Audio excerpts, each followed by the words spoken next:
warahmatullahi wabarakatuh. Shalom, Om Swastiastu, Namo Buddhaya, dan salam kebajikan. Halo semuanya, perkenalkan saya Safira Salamun. Saya adalah mahasiswi Universitas Esa Unggul Jakarta, jurusan Hubungan Masyarakat di Fakultas Ilmu Komunikasi. Di sini saya membuat video dengan bertujuan untuk menyelesaikan tugas di mata kuliah Bahasa Indonesia, yakni ujian akhir semester. Di sini saya akan menjelaskan satu dari beberapa materi yang telah kita pelajari di mata kuliah Bahasa Indonesia. Di sini saya mengambil topik atau mengambil materi mengenai ragam bahasa. Alasan saya mengambil materi ini karena ragam bahasa ini erat kaitannya dengan ilmu komunikasi. Karena untuk berkomunikasi sehari-hari kita menggunakan bahasa sebagai alat untuk berkomunikasi. Nah, sebelum kita masuk ke materinya, saya ingin bertanya nih, teman-teman sekalian, ada yang tahu nggak sih apa itu ragam bahasa? Kalau tidak ada yang tahu, kita lanjut aja yuk ke materinya. Tapi sebelum kita membahas mengenai ragam bahasa, kita juga harus mengetahui apa sih definisi dari bahasa itu sendiri. Bahasa merupakan suatu ungkapan yang mengandung maksud untuk menyampaikan sesuatu kepada orang lain. Sesuatu yang dimaksud oleh pembicara bisa dipahami dan dimengerti oleh pendengar atau lawan bicara melalui bahasa yang diungkapkan. Nah, lalu apa itu ragam bahasa? Menurut Bachman dalam buku Sri Tata, bahwa ragam bahasa adalah variasi bahasa menurut pemakaian yang berbeda-beda, menurut topik pembicaraan, menurut hubungan pembicara, menurut kawan bicara, orang yang dibicarakan, serta menurut medium pembicaranya. Nah, ragam bahasa ini mengandung makna yang berbeda-beda dari pemakaian bahasa yang digunakan setiap individunya. Seperti yang kita ketahui, setiap individu ini memiliki ciri khas bahasa yang digunakan secara berbeda-beda. Contohnya, seperti kita, orang Indonesia menggunakan bahasa Indonesia sebagai alat untuk berkomunikasi. Nah, untuk warga negara lain, misalnya warga negara Korea, mereka menggunakan bahasa Korea untuk berkomunikasi dalam kehidupan sehari-hari. Namun, sebagai orang Indonesia pun kita masih ada bahasa yang beragam-ragam. Misalnya bahasa daerah, lalu bahasa yang sekarang sudah termodifikasi dengan bahasa modern, dan lain-lain. Nah, itu dia yang dimaksud dengan ragam bahasa. Nah, ragam bahasa ini ada 4 macam. Yang pertama ada bahasa lisan. Yang kedua ada bahasa tulis. Yang ketiga ada bahasa baku. Dan yang terakhir, yang keempat, ada bahasa tidak baku. Nah, kita masuk nih ke ciri-ciri dari ragam bahasa lisan dulu. Ragam bahasa lisan ini memiliki ciri-ciri yakni memerlukan lawan bicara.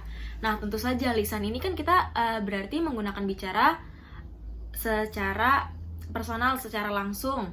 Nah, tentu saja kita memerlukan lawan bicara untuk berkomunikasi. Lalu yang kedua, ada tergantung situasi, kondisi, ruang, dan waktu. Yang ketiga, tidak harus memperhatikan unsur gramatikal. Yang keempat, berlangsung secara cepat. Yang kelima, sering dapat berlangsung tanpa alat bantu. Nah, karena lisan, kita kan tentu saja pasti melakukan komunikasi secara tatap muka atau secara langsung, dan itu kita tidak membutuhkan media komunikasi untuk membantu kelangsungan kegiatan komunikasi. Lalu yang keenam, ada kesalahan dapat langsung dikoreksi. Kenapa demikian? Karena kalau kita berkomunikasi secara langsung atau secara tatap muka, tentu saja kita bisa langsung mengkoreksi kesalahan yang kita lakukan dalam komunikasi. Misalnya, saya berkomunikasi dengan teman saya menggunakan ragam bahasa menurut kehidupan saya sehari-hari, menurut ragam bahasa yang biasa saya gunakan. Lalu teman saya tidak mengerti apa yang saya bicarakan. Misalnya saya menggunakan kata slang atau kata modern, misalnya menggunakan kata mager. Saya lagi mager nih. Nah, dia tidak tahu apa itu mager. Saya bisa langsung menjelaskan arti kata mager itu apa. Lalu yang ketujuh, ada dapat dibantu dengan gerak tubuh dan mimik wajah serta intonasi. Dan yang terakhir, dipengaruhi oleh tinggi rendahnya suara. Nah, kita masuk nih ke penggunaan ragam bahasa. Nah, kita bahas dulu mengenai ragam lisan. Ragam lisan ini bisa kita contohkan mengenai penggunaan bentuk katanya dan penggunaan struktur kalimatnya. Misalnya ragam lisan kita menggunakan penggunaan bentuk katanya Ibu saya habis beli sayur di pasar. Nah, itu menggunakan ragam lisan. Lalu penggunaan struktur kalimatnya, misalnya kita menggunakan laporan ini saya sudah kirimkan ke sekretaris. Di situ kan ada kata sekretaris, dan sekretaris itu katanya tidak baku. Lalu kalau di ragam tulis, kita harus menggunakan kata yang lebih baik dibandingkan dengan penggunaan kata yang biasa kita gunakan dalam ragam lisan. Karena tentu saja dalam ragam lisan atau dalam berkomunikasi sehari-hari, kita tentu saja tidak menggunakan bahasa yang terlalu baku. Nah, misalnya di sini ragam tulis penggunaan bentuk katanya, ibu saya baru saja membeli sayur di pasar. Lalu penggunaan struktur kalimatnya diperbaiki dengan laporan ini sudah saya kirimkan ke sekretaris.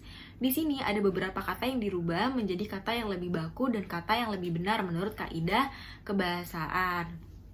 Nah, kita masuk ke ragam baku dan ragam tidak baku.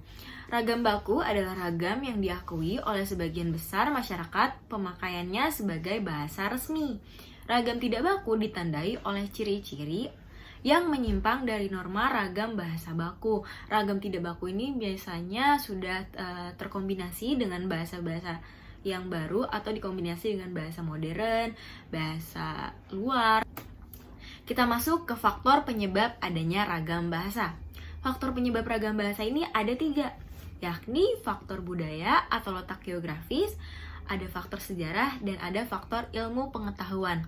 Pertama, ada faktor budaya atau letak geografis.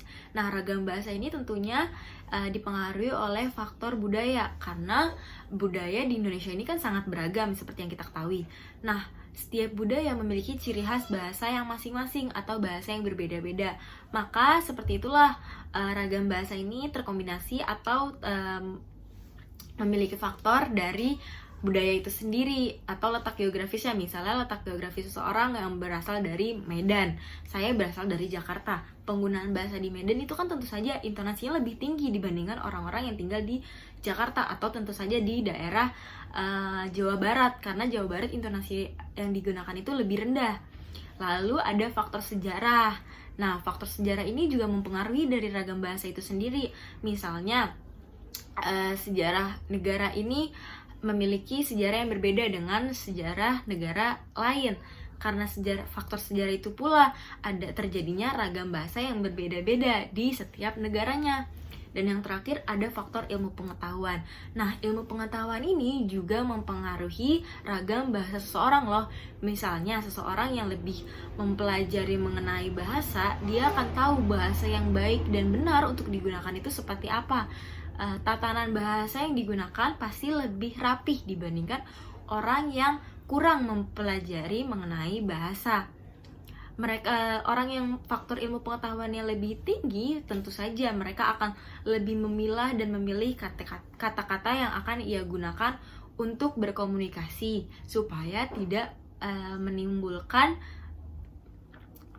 hal-hal yang tidak diinginkan dalam komunikasi. Misalnya menimbulkan noise atau gangguan komunikasi seperti tidak dimengerti kata-katanya dan lain-lain.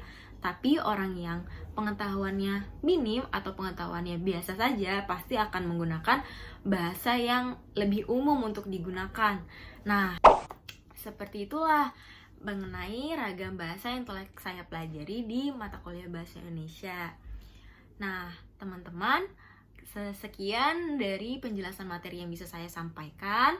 Jangan lupa ya untuk terus melestarikan bahasa Indonesia, karena bahasa Indonesia adalah identitas sebagai warga negara Indonesia. Terima kasih. Wassalamualaikum warahmatullahi wabarakatuh.